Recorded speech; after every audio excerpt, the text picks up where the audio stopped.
வணக்கம் உறவுகளே, இப்படி நலமாக இருக்கிறீர்களா? மீண்டும் ஒரு காணொலியில் உங்களை சந்திப்பதை விட்டு மற்ற மகிழ்ச்சி கொள்கின்றேன். புலர்ந்திருக்கின்ற பொழுது நல்ல பொழுதாக இருக்க வேண்டும் என்று எல்லோருக்கும் பொதுவான இறைவனை பிரார்த்தித்துக் கொண்டு இன்றைய காணொலிக்குள் பெறலாம் என்று இருக்கின்றேன். இன்றைக்கும் பல பேசுபொருட்கள் இருக்கின்றன. அவைகள் தொடர்பாகத்தான் இன்றைக்கு பேசப்போகிறோம். பல்வேறுபட்ட செய்திகள் வெளிவந்து பல்வேறுபட்ட குழப்பங்களை ஏற்படுத்திய வண்ணம் இருக்கிறது. அதாவது இந்த வாரம் தேரர்கள் தொடர்பாக பல்வேறுபட்ட குற்றச்சாட்டுக்கள் அவர்கள் மீது நிரூபிக்கப்பட்டு அவர்களுக்கான தண்டனைகள் வழங்கப்பட்டு கொண்டிருக்கின்றன.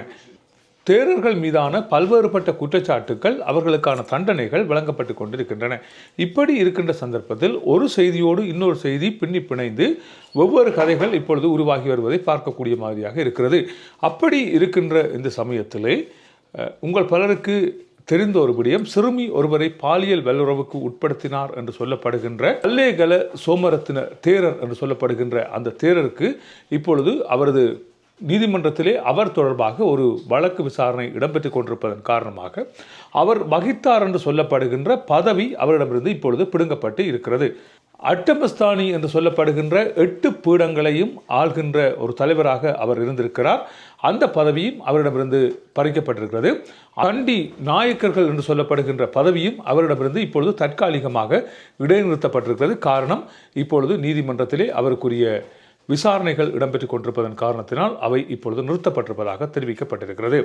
இந்த தேரர்கள் தொடர்பாக பல்வேறுபட்ட விசாரணைகள் இடம்பெற்று வருகின்றன. அவர்கள் பல்வேறுபட்ட குழப்பங்களை ஏற்படுத்தி இருந்தாலும் கூட, பிக்குகள் தொடர்பாக பல்வேறுபட்ட குற்றச்சாட்டுகள் இருந்தாலும் கூட அவை தொடர்பாக நீதிமன்றத்துக்கு சாட்சி வழங்குவதற்கு யாரும் தயாராக இல்லை என்று சொல்லியும் அவர்கள் தொடர்பான குற்றச்சாட்டுக்களை வெளியிடுவதற்கு மக்கள் மறுப்பு தெரிவித்து வருவதன் காரணத்தினாலும் பிக்குகள் என்று சொல்லப்படுகின்ற நபர்கள் மக்களுக்கு பணங்களை கொடுத்து அவர்களது வாயை அடைத்திருக்கிறார்கள் என்கின்ற செயற்பாடுகளும் அண்மை காலமாக தெரிய வந்திருக்கிறது. இப்படி இருக்கின்ற நிலையில்தான் மகா சங்கம் இவ்வாறான ஒரு செயற்பாட்டை மேற்கொண்டிருப்பதாக தெரிவிக்கப்பட்டிருக்கிறது. இவை தொடர்பாக கருத்துக்களை வெளியிட்ட ஞானசார தேரர் முன்தினம் அவர் ஒரு பத்திரிகையாளர் மாநாடு ஒன்றை நடத்தியிருந்தார். அந்த பத்திரிகையாளர் மாநாட்டில் அவர் கதைத்த விதம் வேறாக இருந்தது. அதாவது வழமை போன்று அவர் இனவாதம் பேசுகின்ற ஒருவராகவும் அடுத்திருக்கின்ற சமயங்களை நிந்திக்கின்ற ஒருவராகவும் இருக்கின்ற ஞானசார தேரர் தங்கள் பிரச்சனைகளை தாங்கள் பார்த்துக்கொள்வோம், அதாவது பௌத்த பிக்குகளின் பிரச்சனைகளை யாரும் பெரிதாக கதைக்கக்கூடாது என்றும் சோசியல் மீடியாக்கள் அவற்றை காவி செல்லக்கூடாது என்றும் வெளிநாடுகளில் வாழ்கின்ற புலம்பெயர்ந்த நாடுகளிலிருந்து பணங்களை பெற்று இங்கே வேலை செய்கின்ற என்ஜிஓக்கள் இவை தொடர்பாக கதைக்கக்கூடாது என்பது போன்றும் கருத்துக்களை வெளியிட்ட ஞானசார தேரர் ஒரு மதம் சார்ந்து அந்த மதம் கொண்டாடுகின்ற அவர்களது கலாச்சார விழுமியங்கள் சார்ந்து பல்வேறுபட்ட புரள்வான கருத்துக்களை அந்த இடத்திலே தெரிவித்திருந்தார். அது எந்த மதம் என்பதையும் அவர் தெரிவித்த கருத்துக்களையும் தெரிவிக்க எனக்கு விருப்பமில்லை என்ற காரணத்தினால் அதனை நான் இங்கே தவிர்த்து விடுகிறேன். எனவே இவ்வாறு சமயங்களை நிந்தித்து வருகின்ற பிற மதங்களை கொச்சைப்படுத்தி வருகின்ற ஞானசார தேரர் இன்றைய தினம் ஒரு பத்திரிகையாளர் மாநாட்டை நடத்தியிருக்கிறார். அந்த பத்திரிகையாளர் மாநாடு முற்றுமுழுதாக மாறுபட்டதாக இருக்கிறது. என்னவென்று சொன்னால், பிக்குகள் குற்றம் செய்திருக்கிறார்கள் என்றால், தேரர்கள் ஏதோ ஒரு வகையிலே குற்றம் புரிந்திருக்கிறார்கள் என்றால் அந்த குற்றங்கள் நிரூபிக்கப்படும் வரைக்கும் அவர்களது பதவிகள் பறிக்கப்படுவது ஏற்றதாக இருக்கும் என்பது போன்று அவர் கருத்துக்களை தெரிவித்திருக்கிறார். இதை பார்க்கின்ற வழியில் இது ஞானசார தேரர் தானா இந்த கருத்துக்களை தெரிவிக்கிறார் என்று நோக்கும் அளவுக்கு அன்றைய தினம் அந்த கருத்து அமைந்திருந்தது. சரி, இது இப்படியாக இருக்கின்ற வேளையிலே 30 வருடங்கள் கடூழிய சிறை தண்டனை பிக்குவுக்கு வழங்கப்பட்டிருப்பதாக தெரிவிக்கப்பட்டிருக்கிறது. ஊடகங்கள் இந்த 2 விடயங்களையும் தெளிவுபடுத்தி இப்பொழுது கருத்துக்களை தெரிவிக்க ஆரம்பித்திருக்கின்றன. 30 வருடங்கள் கடூழிய சிறை தண்டனை பெற்ற தேரர் யார் என்று சொன்னால், கடந்த 2002ஆம் ஆண்டு ஒரு பிக்குவாக வருவதற்கு ஒரு பாடசாலையில் சேர்க்கப்பட்ட ஒரு பிக்கு சிறுவனை பாலியல் ரீதியாக துன்புறுத்தினார் என்று சொல்லப்படுகின்ற ஒரு தேரருக்கு எதிராக நீதிமன்றத்திலே போலீசாரால் தொடுக்கப்பட்ட ஒரு வழக்கு காரணமாகத்தான் அவருக்கு அந்த தீர்ப்பு வழங்கப்பட்டிருக்கிறது. 2002ஆம் ஆண்டு வீதியால் நடந்து சென்ற ஒரு சிறுவன் மீது சந்தேகம் கொண்ட போலீசார் அவரை மறைத்து விசாரணை செய்த வேளையில்தான் வேறு ஒரு தேரர் மூலமாக தான் இந்த தேரரிடம் அனுப்பப்பட்டதாகவும் இந்த தேரர் தன்னை பாலியல் வல்லுறவுக்கு உட்படுத்தினார் என்பது போன்று சிறுவன் போலீசாரிடம் தெரிவித்திருந்தார். இதனை அடுத்து போலீசார் நீதிமன்றத்திலே வழக்கு தொடுத்து அவர் தொடர்பான நடவடிக்கைகளை மேற்கொண்டிருந்தார் என்பது குறிப்பிடத்தக்க ஒரு விடயமாக இருக்கிறது. அவை தொடர்பாகத்தான் நீதிமன்றம், அனுராதபுரம் நீதிமன்றம் இந்த தீர்ப்பை வழங்கியிருக்கிறது. 30 வருடங்கள் கடூழிய சிறை தண்டனை வழங்க வேண்டும் என்பதாக தெரிவிக்கப்பட்டிருக்கிறது. அதன் பிற்பாடு அவை தொடர்பாக பிக்குகள் சார்பிலே ஆஜராகியிருந்த சட்டத்தரணிகள் அதற்கு எதிராக மேன்முறையீடு செய்த வேளையில்தான் அவருக்கு, அதாவது 30 வருடங்கள் வழங்கப்பட்டிருக்கின்ற அந்த சிறை தண்டனை 10 வருடங்களாக குறைக்கப்பட்டிருப்பதாகவும் இந்த சிறுவனுக்கு 5 லட்சம் ரூபாய் பணம் வழங்கப்பட வேண்டும் என்பதாகவும் நீதிமன்றம் இப்பொழுது தீர்ப்பு வழங்கியிருக்கிறது.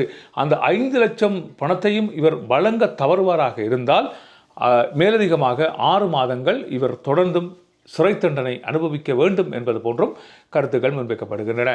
இவருக்கு வழங்கப்பட்டிருக்கின்ற தண்டனைகள் இன்னும் நிரூபிக்கப்படவில்லை. 14 வயது நிரம்பிய ஒரு சிறுமியை பெற்றோருக்கு பணம் கொடுத்து வாங்கி பாலியல் வல்லுறவுக்கு உட்படுத்தினார் என்பது இன்னமும் நிரூபிக்கப்படவில்லை. இவை தொடர்பாக இதை தொடர்பான வழக்கை தொடுத்திருப்பவர், இந்த வழக்கு தொடர்பாக தங்களுக்கு நம்பிக்கை இல்லை என்று தெரிவித்திருப்பவர்கள் சிறுவர் பாதுகாப்பு நிதியத்தைச் சேர்ந்த நிறுவனர்கள் தான் இந்த கருத்தை தெரிவித்திருக்கிறார்கள். சமூக ஊடகங்களோ அல்லது வெளிநாட்டில் வாழ்கின்ற என்ஜிஓக்களோ இவை தொடர்பாக இந்த கருத்துக்களையும் காவி செல்லவில்லை. ஆனால் ஞானசாரதர் தெரிவித்திருக்கின்ற கருத்துக்களுக்கு முற்றுமுழுதும் முரணாக இந்த கருத்து அமைந்திருக்கிறது.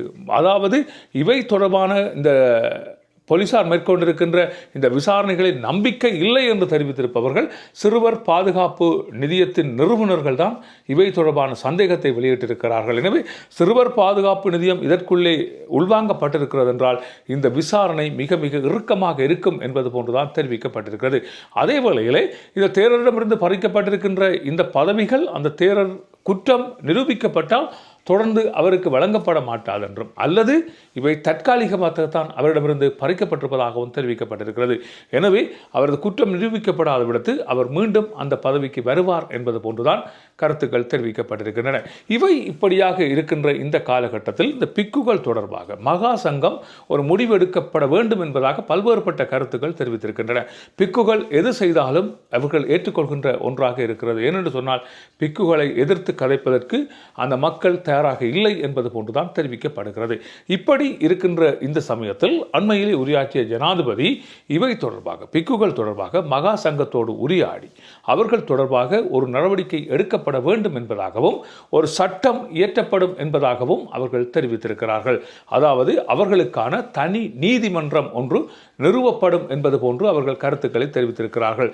தனி நீதிமன்றம் நிறுவப்படுமாக இருந்தால் பிக்குகளின் விசாரணைகள் அங்கே இடம்பெறும் என்பது போன்றுதான் தெரிவிக்கப்பட்டிருக்கிறது. உங்கள் பலருக்கு தெரியும், பல்வேறுபட்ட பிரச்சனைகள் பிக்குகளால் ஏற்பட்டு கொண்டே இருக்கின்றன. உதாரணமாக பார்க்க போனால் அண்மையிலே உங்கள் பலருக்கு தெரியும், போதைப் பொருள் கடத்தி பல்வேறுபட்ட பிக்குகள் பிடிபட்டிருக்கிறார்கள். எனவே இவைகள் தொடர்பாக, அதாவது அந்த நாட்டிலே ஒரு சட்டம் இருக்கிறது, பிக்குகளுக்கு என்று சொல்லி ஒரு சட்டம் இருக்கிறது. அந்த சட்டத்தை வைத்துக்கொண்டு இவற்றை மேலும் மேம்படுத்தி பிக்குகளுக்கான ஒரு நீதிமன்றம், அதாவது இவர்கள் அந்த நீதிமன்றத்திலே, தனியொரு நீதிமன்றத்திலே தான் இவர்கள் நிறுத்தப்படுவார்கள் என்பது போன்ற ஒரு கருத்தும் இப்பொழுது முன்வைக்கப்படுகிறது. எனவே இவை ஜனாதிபதி இப்பொழுது ஆலோசித்து வருகிறார் என்று தெரிவிக்கப்பட்டிருக்கிறது. மேற்கொண்டு இவை தொடர்பாக என்ன இடம்பெறும் என்பதை நாங்கள் பொறுத்திருந்து பார்த்துக் கொள்ளலாம். இதே வேளையிலே மட்டக்களப்பு ஏறாவூர் 5ஆம் குறுக்கு பகுதியிலே ஒரு சம்பவம் இடம்பெற்றிருக்கிறது. ஒரு சிறுமி ஒருவர் தண்ணி தொட்டியிலிருந்து சடலமாக மீட்கப்பட்டிருக்கிறார். சிறுமியின் இறப்பு தொடர்பாக பல்வேறுபட்ட சந்தேகங்கள் எழுந்ததைத் தொடர்ந்து உடற்கூற்று பரிசோதனைகளை மேற்கொண்ட வேளையில் தான் சிறுமி அடித்து கொலை செய்யப்பட்டிருக்கிறார் என்கிற விடயம் தெரிய வந்திருக்கிறது. அதன் பிற்பாடு விசாரணைகளை மேற்கொண்ட போலீசாருக்கு பல திடுக்கிடும் தகவல்கள் காத்திருக்கின்றன. என்னவென்று சொன்னால், இந்த 2 சிறுவர்கள் வீட்டிலே இருந்திருக்கிறார்கள். 14 வயது மதிக்கத்தக்க ஒருவரும் 12 வயது மதிக்கத்தக்க ஒரு சிறுமியும், அண்ணன் தம்பியை இருவரும் வீட்டிலே இருந்திருக்கிறார்கள். தாய் புலம்பெயர்ந்த நாடொன்றிலே வேலை நிமித்தமாக இருந்திருக்கிறார். தந்தையின் பாதுகாப்பிலே இவர்கள் இருந்திருக்கிறார்கள். அன்றைய தினம் என்ன இடம்பெற்றிருக்கிறது என்று சொன்னால், தங்கை தொலைபேசி பாவித்துக் கொண்டிருந்த வேளையில் அங்கே வந்த சகோதரன் அந்த தொலைபேசியை தருமாறும் தான் டிக்டாக் பார்க்க போவதாகவும் கேட்டிருக்கிறார். எனவே இதனால் ஏற்பட்ட வாய் தர்க்கம் முற்றி கைகலப்பாக மாறி தங்கையை தாக்கிய வேளையில் தங்கை இறந்திருக்கிறார். இறந்தவரை எடுத்துச் சென்று தண்ணி வாளி ஒன்றிலே அமுக்கி அதன் பிற்பாடு நீர்த்தொட்டியில் போட்டதாக சொல்லப்படுகிறது. இவ்வாறு இருக்கின்ற சமயத்தில் மேற்கொள்ளப்பட்ட உடற்கூற்று பரிசோதனையின் போதுதான் இவ்வாறு அதாவது அடித்ததனால் தான் சிறுமி இறந்திருக்கிறார் என்கின்ற அதிர்ச்சிகரமான செய்தி இப்பொழுது கிடைக்கப்பெற்றிருக்கிறது.